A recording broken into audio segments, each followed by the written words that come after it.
নমস্কার বন্ধুরা, ডিমস কিচেন চ্যানেলে আপনাদের অনেক অনেক অনেক স্বাগত। আশা করি সবাই ভালো আছেন, সুস্থ আছেন। আজকের রেসিপি এঁচোড় চিংড়ি। কীভাবে বিয়েবাড়ি স্টাইলের এঁচোড় চিংড়ি বানাবেন কিন্তু স্বাদ হবে একদমই মাংসের মতন, তারই রেসিপি নিয়ে আপনাদের কাছে আজ হাজির হয়েছি। চলুন রেসিপিতে দেখে নেওয়া যাক কী কী লাগছে। এর জন্য প্রথমেই আমরা নিয়েছি কচি এঁচোড়। এইভাবে আমি টুকরো করে কেটে নিয়েছি। এবার এঁচোড়টাকে সিদ্ধ করে নিতে হবে।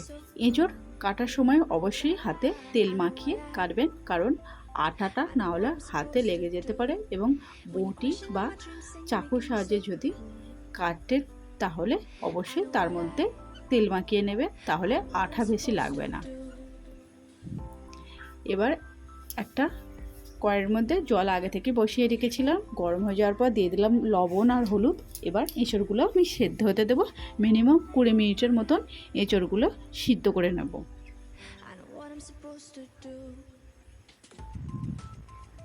এঁচড়টা সিদ্ধ হয়ে গেছে, আঠা অনেক পরিমাণেই বেরিয়েছে। দেখুন, প্রায় 50%-এর মতো এঁচড়গুলো সিদ্ধ হয়ে গেছে। এবার এঁচড় থেকে জলটা আমি ঝারিয়ে নেব। এবার একটা কড়াইয়ের মধ্যে আমি কিছু মশলা ড্রাই রোস্ট করে নেব। যেমন দিয়েছি গোটা জিরে, গোটা মৌরি, গোলমরিচ, আর কিছুটা গোটা ধনিয়া, আর 3টে শুকনো লঙ্কা। খুব বেশি মশলাটা ভাজা যাবে না, হালকা একটা স্মেল আসতে শুরু করলে এটা নামিয়ে নিতে হবে। নিয়ে ঠান্ডা করে একটা পাউডার বানিয়ে নিতে হবে। দেখুন মশলাটা হয়ে গেছে, নামিয়ে নেব। এবার ঠান্ডা হলে একটা পাউডার বানিয়ে নেব। এবার কিছুটা পরিমাণ চিংড়ি মাছ নিয়েছি, লবণ আর হলুদ মাখিয়ে রেখেছিলাম।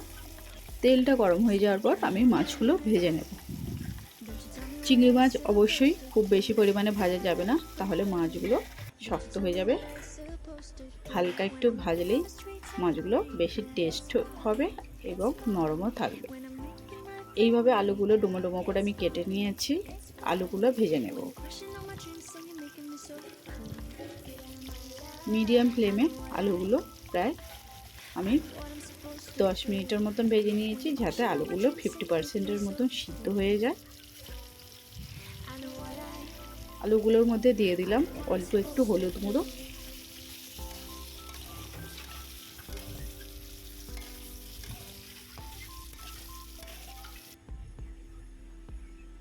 আর দিয়ে দিলাম অল্প একটু লবণ দেওয়ার ফলে আলু তাড়াতাড়ি সিদ্ধ হয়ে যাবে। এবার ঢাকা দিয়ে আমি 15 মিনিটের মতন আলুগুলো ভেজে নিয়েছি, তুলে নিলাম। ওই তেলের মধ্যে ভেজে নেব এঁচোড়, যেটা আগে থেকে সিদ্ধ করে রেখেছিলাম। আমি এই তেলটাই ইউজ করছি কারণ চিংড়ি মাছ ভাজা হয়েছে, আর এই তেলের মধ্যেই যদি সবজিগুলো বা রান্নাটা করা যায় তাহলে টেস্ট অনেক বেশি ভালো আসবে, তাই আমি এই তেলের মধ্যে রান্নাটা করছি। দিয়ে দিলাম অল্প একটু হলুদ গুঁড়ো, দিয়ে এঁচোড়টাও ভেজে নিতে হবে কিছুক্ষণ। এঁচোড়টা ভাজা হয়ে গেছে। আবারও কড়াইয়ের মধ্যে আরেকটু তেল দিয়ে দিলাম গোটা গরম মশলা ফোড়ন, যেমন লবঙ্গ, এলাচ আর দারচিনি। একটু ফ্রাই করে নেওয়ার পর দিয়ে দিলাম পেঁয়াজ কুচি। পেঁয়াজটা একটু লাল লাল করে ভেজে নিতে হবে।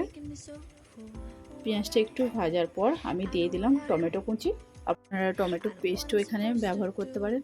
পেঁয়াজ আর টমেটো একটু ভেজে নিতে হবে।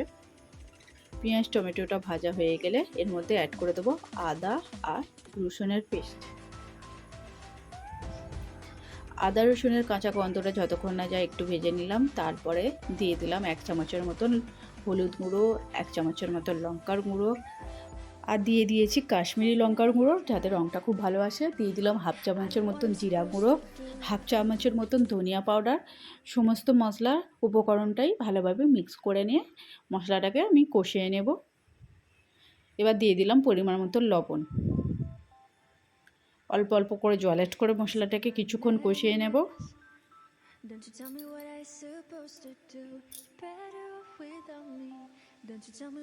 এবার এর মধ্যে অ্যাড করে দেবো ভেজে রাখা যে মশলাটা আমি আগে থেকেই রেডি করে রেখেছিলাম, সেই মশলাটা 1 চামচের মতন ইউজ করেছি। আর দিয়ে দিলাম ভেজে রাখা আলু, চিংড়ি মাছ আর এঁচোড় দিয়ে মশলার সঙ্গে প্রায় আমি 7 থেকে 8 মিনিট এইভাবে কষিয়ে নেব মিডিয়াম ফ্লেমে। 7 থেকে 8 মিনিটের মতন এইভাবে ঢাকা দিয়ে দিয়ে কষিয়ে নেওয়ার পর আমি দিয়ে দিলাম জল পরিমাণ মতন।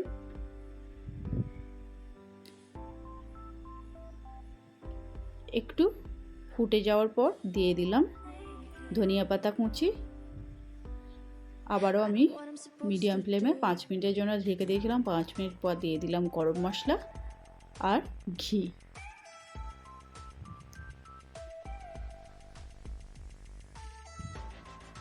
ভালো করে মিক্স করে নিতে হবে। দেখুন আমি কতটা পরিমাণ এর গ্রেভিটা রেখেছে। এবার এটাকে নামিয়ে নেব। ব্যাস রেডি। আর টেস্ট হবে পুরো মাংসের মতন, কেউ ধরতেই পারবেন না এটা এঁচোড় খাচ্ছে কি মাংস খাচ্ছে। তাহলে ঝটপট রেসিপিটি বানিয়ে ফেলুন আর কমেন্ট করে জানান রেসিপিটি আপনাদের কেমন লাগলো। আর ভিডিওটিতে একটি লাইক করে দিয়ে চ্যানেলটিকে অবশ্যই সাবস্ক্রাইব করে নেবেন। আজকের মতন এই পর্যন্ত, আবারও দেখা হচ্ছে নতুন একটা রেসিপি নিয়ে।